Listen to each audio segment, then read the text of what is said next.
Bo, good to see you. Thanks for coming in. Jason, great to be here. Thank you. Congrats on the nomination. We'll discuss some controversy in a moment. Let's start with your priorities, though, if you're elected in November. You say you're committed to ending overbearing regulation through the Railroad Commission. Give us an example. What type of regulation you'd like to end? Yeah, so actually last year, the Railroad Commission passed a bunch of new regulations.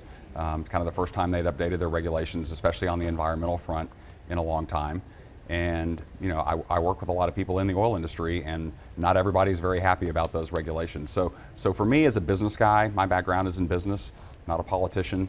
I look at things, how can we have a regulatory framework that is good for all of the oil business in Texas? It is our most important business, as you know. We produce almost half the crude oil in the United States. It's a national security issue. It's why Donald Trump has focused on Venezuela and Iran, you know, looking at the free flow of oil around the world and who's getting that oil. So I view it as this is our most important industry in Texas, and we need to have a regulatory framework that protects that and allows people to get in and compete. And some of the new regulations they passed, especially on the environmental side, they try to mimic some of the things they do in New Mexico or even California, where they're very, as you know, anti-oil in those states. These but this is a Democrat-run Republican Railroad Commission. I mean, this is a conservative commission here.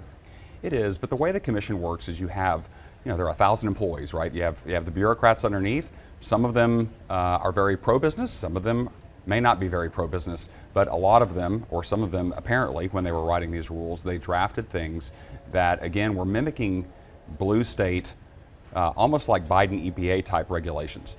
And so what I would do is look at the regulatory framework. How can we improve that in a way that is beneficial for everybody in the oil business, protects landowners? I'm a landowner, I'm a rancher, I'm a steward of the land, I'm a steward of the resources, and I think we need to have a commission that does that and a focus on that. And so one of the things I would do would be look to roll back some of those regulations, not everything. I'm not anti-regulation, we have to have some regulations, but I do kind of fall in the Donald Trump mindset of, you know, if we're going to add a regulation, we need to get rid of 10 other regulations. And so, you know, Texas is a huge state. It's 1,000 miles across. The environmental needs in far west Texas, where we get 8 inches of rain a year, are very different than the environmental needs in East Texas, where you get 80 inches of rain a year. And so having a one-size-fits-all regulatory framework, I think, is not great for the business. And again, I'm just a business guy, and I'm used to looking at businesses, analyzing businesses. How do we make them better? How do we make them stronger? And one of the ways we can do that is look at having a regulatory environment for all the different kind of oil companies. You know, we have majors that are giant public companies, sure, down to small mom and pop independents. And so I think we need to have a system designed where it's fair for everybody. Are you just talking about environmental regulations you'd like to repeal or at least amend, or are there other ones specifically that you'd like to extract? Well, that was the biggest increase in the in what they did last year with the rules change. And really, these rules are just now going into effect. Yeah. So they really haven't had, and they're going to hurt the business. We really haven't felt with it more expenses or what? Yeah, massively increasing paperwork and expense on operators. And so one of the things they did, you'll hear about this, and there's actually a pending lawsuit now against the Railroad Commission trying to stop some of these new environmental regulations. But they took 1 page of environmental regulations and they turned it into 75 pages.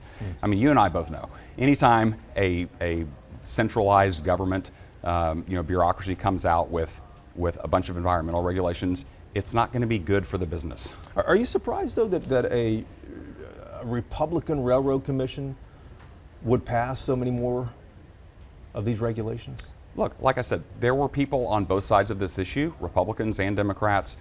Not all of them are bad, not all of them are good. And so what I want to do is go in and make it more fair for everybody.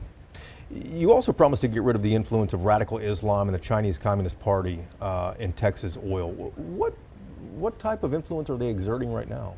Well, I think that, look, I travel the state. I talk to people all across the state. Everybody I talk to, literally every Republican primary voter I talk to, 100% of them were concerned about the influence of Islam in Texas. And so what I think part of my victory in the primary was because Republican primary voters are primarily interested in supporting candidates who speak to the things that they care about. Yeah. And I was one of the first people to do that. I was out statewide, a couple of years ago talking about just the threat of Islam in general in Texas. And I think having people in office who are talking about the values that Texans care about is what resonates. And so how do you do that specifically in the Railroad Commission. Sure. One, I will have a statewide platform.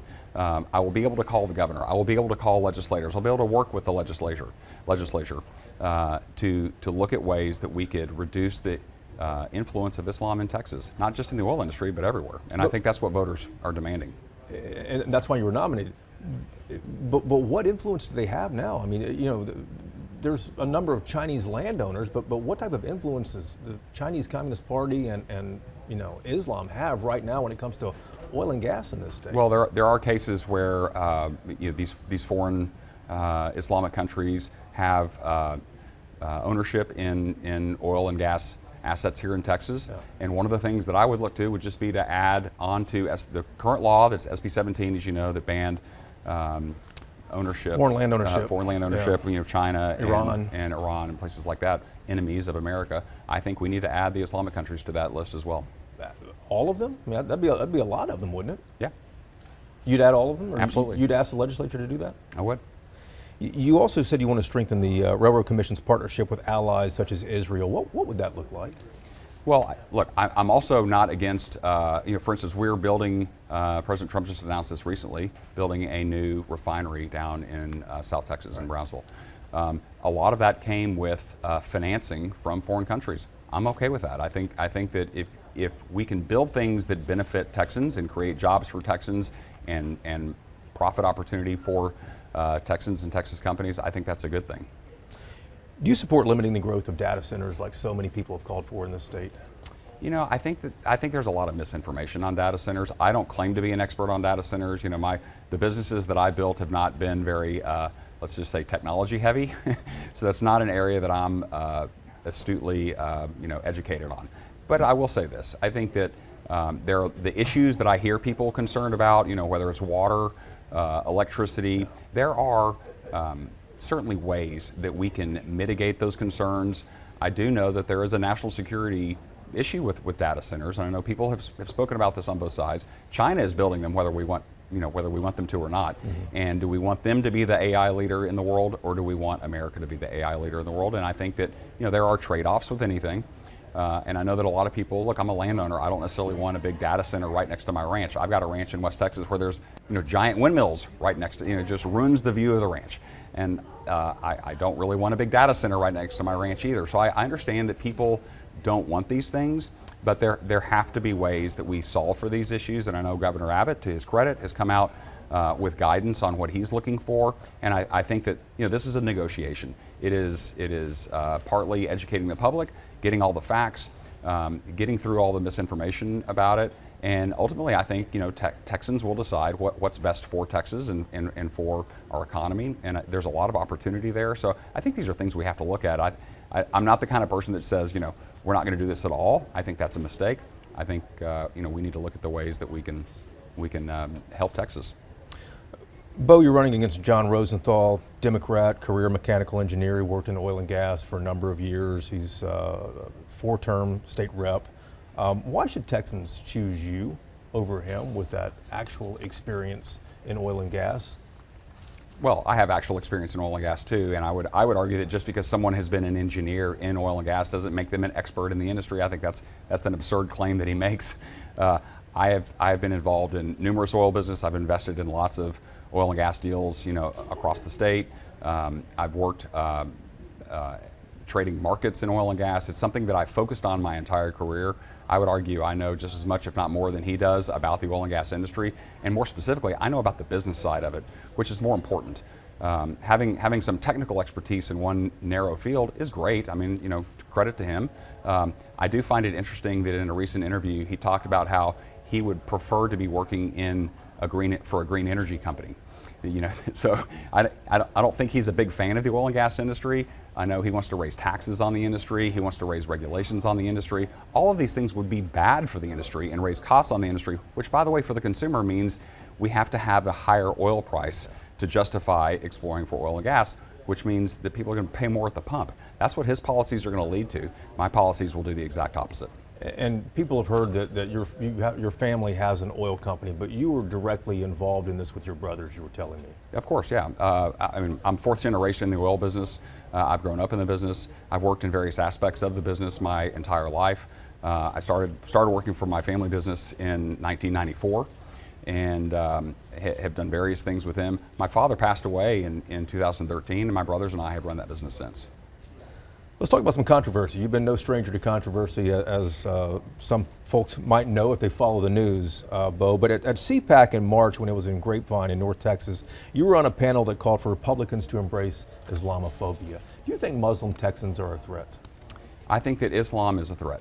And the reason I think that is because I just listened to what the Islamic clerics all say, the imams that are even here in Texas. They're all over social media talking about what their plan is for the United States and for Texas. And I just say, it's not my opinion, just listen to what they say. They say that they want to implement Sharia law everywhere. They say that they want to subjugate everyone to Islam, make everybody submit to Islam. Well, that doesn't work with our Constitution, and so I think that in and of itself is a threat. So they say threatening things, I'm just amplifying, or highlighting the fact that what they say is we should believe them when they say it. What should be done? Well, I think there are a lot of things. And of course, a lot of this is a federal government issue. I think that when I've traveled the state and talked to people all over Texas, primarily young people who've been discriminated against their entire lives because we have allowed tens of millions, if not 100 million, I don't know what the real number is. There are people that say it's more than 100 million, there are people that say that it's 20 million, whatever it is, it's too many because our housing costs are higher. Medical services have been degraded because we've had to put so much money into supporting people who are here illegally. We have foreigners, fraudulently acquiring H-1B visas everywhere. Housing costs aren't higher because of immigrants and people who've come here. Of course they are. That's an absurd claim. Think about it. You think so? It's supply and demand. We have a supply of housing. We have, just in the Biden administration, we know that they let in 20 million additional people into the country. What do you think that does to the cost of living? How do you buy a home or rent an apartment? All of those costs have gone up because there is more demand. That's just simple economics 101. Let's talk about your online record as well. You created a lot of attention before you ran for this position with online posts about gay people, those with disabilities, women, Jews, Muslims. As far as I can tell, all these posts have been deleted. Do you regret any of those? I'm not sure which ones you're talking about. I don't recall saying anything bad about Jews or women ever in my life. I think the comment about women was women can only be trusted with some decision, something up to that degree. Well, I don't think you should. I think that comment was about not trusting certain people, and the women who are wanting to abort babies. I think that's something that I find abhorrent. Our Republican Party platform specifically, addresses abortion and what that means. I am pro-life. I'm against abortion, and so you have radical leftist women who think that they ought to be able to, abort every baby in the world, and I just think that's abhorrent. I think it goes against my biblical values, and I think it goes against the pursuit of life, liberty, and happiness here in America. Well, why did you delete those? I've deleted a lot of things over the years. I actually downloaded a program a long time ago to reset my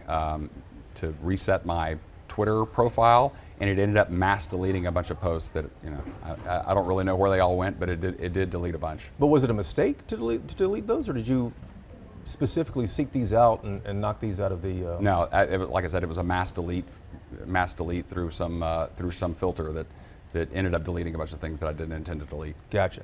You're extremely popular with the Republican base. Outside, though, a lot of people might see you as divisive, Bo. Far-right firebrand, anti-immigrant, we just discussed here, maybe anti-Muslim as well, like we've talked about here. To win statewide, though, you have to win independents. And, the independents are the ones who decide every election, even though in Texas, they do lean to the right. What do you say to independents and some Republicans who might be skeptical of you? Well, look, I think Texas is a red state. Donald Trump won it by 14 or 15 points just 2 years ago. I think that Texas will continue to elect Republicans because we actually have the solutions and the track record in Texas. Look, is every Republican perfect? Is everything Republicans have done perfect? Of course not. That's why we have a primary process. I am for spirited primaries. I think that's a good and healthy thing for the party. And look, I think even at the top of the ticket, our Republicans have moved to the right to address some of the issues that have been brought up in primaries. So, like I said, I think that's a good thing. I don't see it as controversy. I just see it as the voters are demanding Republicans stand for and fight for the things that they go vote for them for, right? I mean, we hear this on the national front with why is the Senate not passing the SAVE Act, for instance, when most people want that passed. Here in Texas, we have, the criticism is, Republicans have been running the state for 30 years and look where we are. And I would say, well, we're still one of the best states in the country. And, we have incredible leadership here. And I think Governor Abbott has moved even more to the right over the last 4 years. I think that's demonstrable. I think even our speaker has moved to the right from where we were just, a few years ago. And so I think that, Texas is moving to the right because people recognize that the left have just fully embraced socialism, communism, everything that's the destruction of our culture.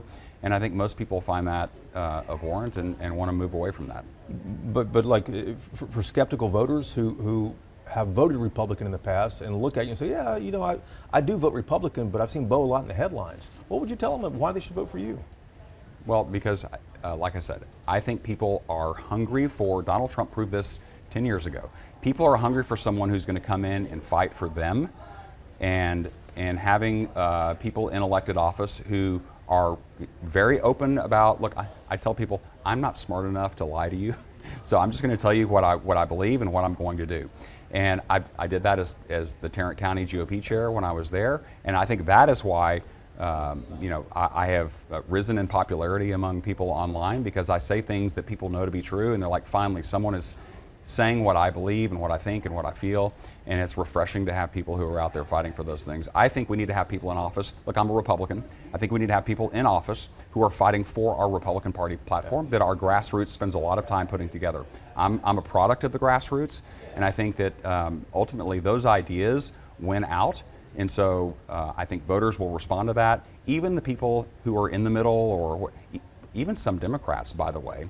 I know a lot of Democrats who are really against this whole, transgender indoctrination thing that my opponent seems to have embraced. He thinks we ought to spend money on chopping kids' private parts off. Most Texans, even a lot of Democrats, do not agree with that. I'm talking about the voters. The politicians are all kooks, I know. But a lot of the Democrat voters who are sort of in the middle, they're not for those things. They're more for traditional values. And so even some of those people, I believe, are going to cross over and vote for the Republican. And there's no question that your time as Tarrant County GOP chair clearly raised your popularity. But you also said things that made a lot of headlines and might have turned off some folks. Do you regret any of those at all? Well, I say this often, truth sounds like hate to those who hate the truth. And so when things come across as being controversial, it's because I've said something that is true, that some people don't like that truth. And so they want to claim that it's hateful or something like that, but I don't regret anything I've said. A couple last questions here too. During the primary, Governor Abbott said, quote, "You don't know anything about oil and gas." Abbott also said that your agenda would wreck the miracle that Texas has in producing more oil and gas than ever before. Then you defeated his candidate. The governor welcomed you. Have you spoken to the governor? Yes, of course I have. Yeah. What did he say about that? I'll be in Austin in a couple weeks, meeting with the governor again and his team. Did he apologize to you for that? No. Look, we don't take these things personally. A primary, like I said, is a spirited campaign between two, competing sort of views of what the Republican nominee should be, and ultimately my views won the day. And so the governor is smart. He recognizes that a lot of people voted for me and supported me, and so of course he is, like I think everybody else is, on the Republican side of the ticket. We have to work together as a team because the people on the other side, the Democrats, are so radical. I mean, they literally could not have nominated any more radical people. I mean, up and down the ticket. Tallarico gets a lot of headlines, and he's a radical left-wing kook. My opponent serves with him in the Texas House and is just as radical. I mean, their voting records are almost identical. On every major issue, they have voted together. And so I think the Texans are going to reject maybe a Republican ticket that has some great people, some people that maybe you didn't support in the primary, and that's all fine. But come November, Republicans in Texas recognize that we need to continue the path that we're on and build on that. And yes, we can make some improvements here and there, and that's what the primary process does. It selects the people who are going to help implement that. But the view is also, it's binary. It's, do we support people who are at least logical and think about what's good for Texans and what's good for our culture, or do they pick someone who hates our culture and wants to destroy Texas? And that's what the entire left side of that ticket does. Let me ask you the last thing here. Tell us something about Beau French that people might be surprised by. Well, look, I've had a very blessed life. I've worked hard. I've done a lot of different things. I have tons of different experience. I've started businesses. I've fostered businesses. I've sold businesses. Like a lot of entrepreneurs, not everything I've done has been perfect or successful. I laugh at. I was friends with Boone Pickens, for instance. Boone Pickens famously, declared bankruptcy like 3 different times, right? But he was a well-known billionaire who did a lot of good things too. And so, Donald Trump has started lots of businesses. Not every one of them was successful, but he's been a very successful business guy. That's just my story as well. I mean, not to that level, of course. Yeah. I wish it would be. But I've started lots of businesses. Some of them have worked out really well. Some of them have not. That is the nature of being an entrepreneur. But I look at the world from the business perspective when it comes to like what this role is on the Railroad Commission. How can I go in and improve the business of the oil and gas industry? Because like I've said, I think it's the most important business we have. It's the largest business we have in Texas, and I believe it's the most important. I think there are national security implications. So I want to go in and vigorously defend our industry so that we can make it stronger, we can lower the costs so that it's better for consumers. This is good for everybody. Any final message to voters? Yeah, I think the message is pretty simple. This choice is binary. You want to vote for someone who's going to go in and make your life better because I'm going to help lower costs for you, or you're going to vote for someone who wants to raise taxes on the industry, raise regulations on the industry, increasing your costs, energy prices affect everything, right? They affect your price at the pump, affect your electricity bill. So he's going to raise your costs, I'm going to lower them. I think that's an easy choice for people. Beau, thanks for the time. My pleasure, great to be here.